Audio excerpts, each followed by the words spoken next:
With all this focus on weakness, it would be really easy to end up thinking that we are supposed to live an Eeyore type life.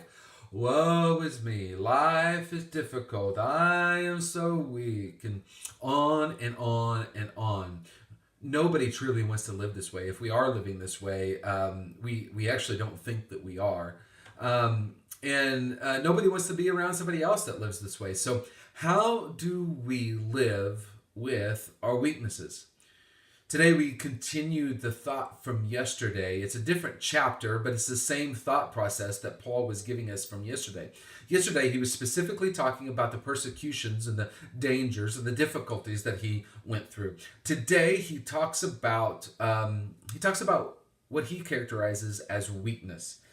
And he says this weakness showed up in a thorn of the flesh through the messenger of Satan.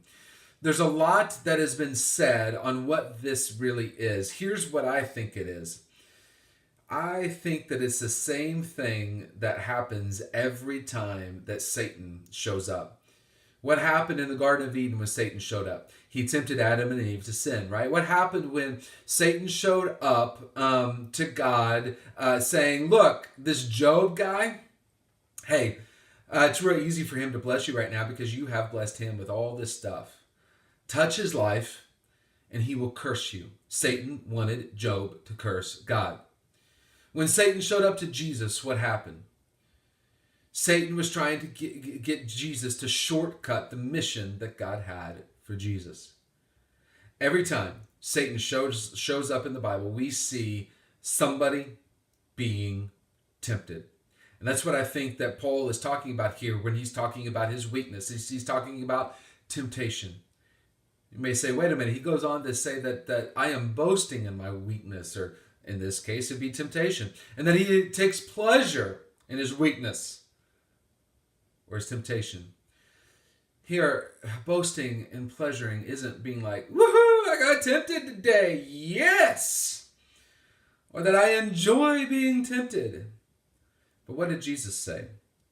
My grace is sufficient, and my power shows up in your weakness.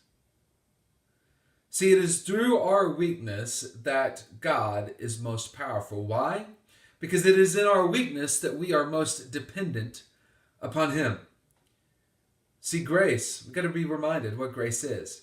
Grace is someone, and here it's God, someone giving generously out of their riches, out of their abundance, to somebody in poverty. See, we are all morally impoverished. The fact that we can overcome temptation is simply God's grace in our life, that in His moral abundance, He gives generally to our moral impoverishedness. And so we do not have to live in our weakness. We do not have to live in our moral impoverishedness. We can live in the abundance of God's moral generosity. And so on and so forth in our life. And Paul does widen this back out at the end of the reading to say, not only in weakness, but in suffering, in difficulty, in trials, and in tribulations, and everything in life that makes us weak, we receive the grace of God to be strong. So here's a way that we can think about it. While we have weaknesses, while we have sufferings, while we have difficulty, while we have all these things that happen that make us weak, we do not have to live in that weakness. We can choose to live in the strength of God and through the promises of God and what He has already told us about. Quite frankly, I've had a difficult time this week putting my mind around what this really means to not live in weakness, but yet we have these weaknesses, and through these weaknesses, God shows up in strength. So yesterday, I was talking with a guy, and he was talking about how he had come upon some financial good fortune. Essentially, some loans got forgiven. And so I heard this voice say, hey, speak to my provision. But immediately on the heels of that, what happened? All these voices and everything within me said, do not do that. You don't know where he stands with God. You don't know what he thinks about God. You don't know how he will take this. Weakness, right? Traditionally, I've lived in weakness.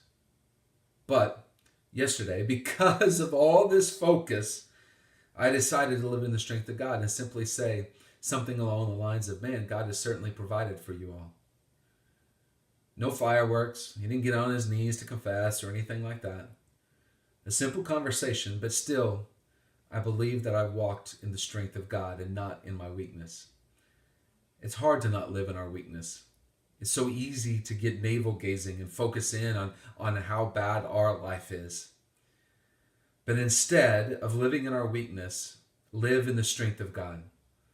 How can you, instead of living in your living in your weakness, how can you instead, through your weakness, live in the strength of God?